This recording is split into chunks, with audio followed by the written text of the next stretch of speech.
পেঁয়াজ পটল বানানোর জন্য প্রথমে দিয়ে দেব কড়াইয়ে তেল। সাদা তেল দিয়ে করব আমি, তোমরা চাইলে সর্ষের তেল দিয়েও করতে পারো। তারপরে দিয়ে দেব 5 ফোড়ন, শুকনো লঙ্কা, তেজপাতা আর গোটা গরম মশলা। ভালো করে মশলাটা ভেজে নেব। এরপর দিয়ে দেব কেটে রাখা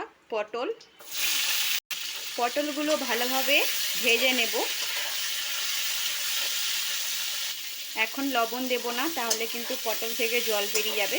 লবণটা আমি লাস্টে দেব, হলুদটাও তাই। আগে একটু লাল লাল করে ভেজে নেব। পেঁয়াজ পটলের জন্য বেশি করে পেঁয়াজ লাগবে, তাই দেখো পেঁয়াজ, আদা, রসুন নিয়ে নিয়েছি, টমেটো, হলুদ, লবণ, চিনি, জিরে গুঁড়ো, ধনে গুঁড়ো দিয়ে দেব।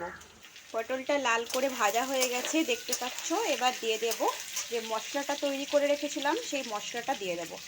যেহেতু নাম পেঁয়াজ পটল, এই জন্য পেঁয়াজটা কিন্তু একটু বেশি লাগবে।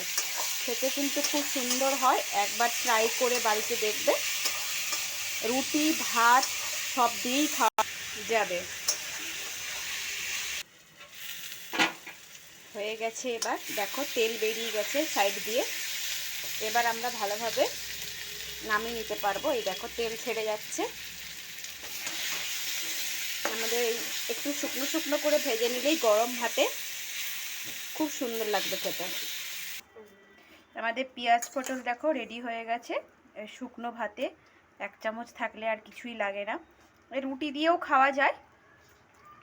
তো বন্ধুরা চলো টাটা, আজকের মতো এইটুকুই। পরে আবার নতুন কোনো ভিডিও নিয়ে চলে আসবো। টাটা।